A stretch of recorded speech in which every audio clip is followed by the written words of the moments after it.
Alors, quelques remarques d'abord par rapport à ce tableau de conversion. Ce tableau de conversion, il comporte 3 colonnes par unité. Parce que 1 mètre cube, c'est égal à 1000 décimètres cubes, par exemple. Alors, qu'est-ce qu'un mètre cube? Un mètre cube, c'est le volume d'un cube d'arête 1 mètre, 1 mètre, 1 mètre. Donc, son volume, c'est 1 mètre fois 1 mètre fois 1 mètre. 1 mètre, ça vaut 10 décimètres. Donc, son volume, c'est aussi 10 décimètres fois 10 décimètres fois 10 décimètres. 10 fois 10 fois 10, 1000. Et décimètre fois décimètre fois décimètre, décimètre cube. Ça justifie pourquoi il y a 3 colonnes par unité. Maintenant, pourquoi un décimètre cube est égal à 1 litre? Qu'est-ce que c'est qu'un litre? Un litre, c'est par exemple ce que contient votre brique de lait. Vous savez qu'un petit cube de 1 cm d'arête ne va pas contenir tout le lait qu'il y a dans votre brique de lait. Vous savez également que si vous versez votre brique de lait dans un énorme cube d'arête 1 mètre, le cube ne sera pas rempli. Non, c'est un cube d'arête 1 décimètre, autrement dit 10 cm, qui lui sera exactement rempli lorsque vous y versez 1 litre. 2,5 mètres cubes. Le chiffre des unités est 2. L'unité est mètre cube. Je place donc le chiffre 2 dans la colonne des unités des mètres cubes, donc ici. Le 5, je le place après. On souhaite convertir ça en décimètres cubes. Le chiffre des unités des décimètres cubes est ici, c'est un 0. Ici, il y a un 0.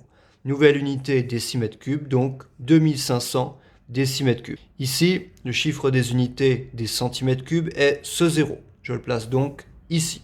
Ensuite, il y a 3 chiffres, 0, 4, 8. Quelle est la nouvelle unité? La nouvelle unité est mètre cube. Mètre cube, c'est ici. Il y a donc un 0 et ici, il n'y aura que des 0. Le nouveau chiffre des unités est donc ce 0. Qu'est-ce qu'il y a après un chiffre des unités? Une virgule. Donc il suffit de recopier ces chiffres-là après la virgule en prenant bien soin de placer une espace tous les 3 chiffres. Donc 0, 0, 0, espace 0, 0, 0, espace 0,48. Évidemment, ici, le mètre cube n'est pas du tout adapté à un volume aussi petit. Ici, nous avons 50 mètres cubes. Chiffre des unités, 0. Je place donc le 0 dans la colonne des unités des mètres cubes et le 5 ici. À convertir en litres. Litres, c'est ici, c'est comme décimètre cube. Donc, 50 000 litres. 28,7 millilitres. Le chiffre des unités, c'est le chiffre qui est avant la virgule. C'est donc le 8 qui est là. Ce 8, je le place donc dans la colonne des unités des millilitres. Si litres, c'est décimètre cube, on a donc automatiquement juste après litre, décilitres, centilitres et donc millilitres. Et je vous conseille de savoir par cœur que 1 cm cube et 1 millilitre, c'est la même chose. Donc je place le chiffre des unités des millilitres, donc ce 8, ici.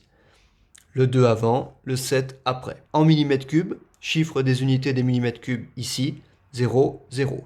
Donc 28 700 millimètres cubes. Enfin, 482 centilitres. Le chiffre des unités est 2, donc je place le 2 dans la colonne des unités des centilitres. Le 8 et le 4.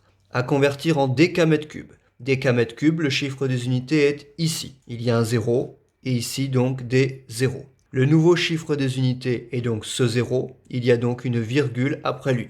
Ensuite, 3 0, espace 004, espace 82.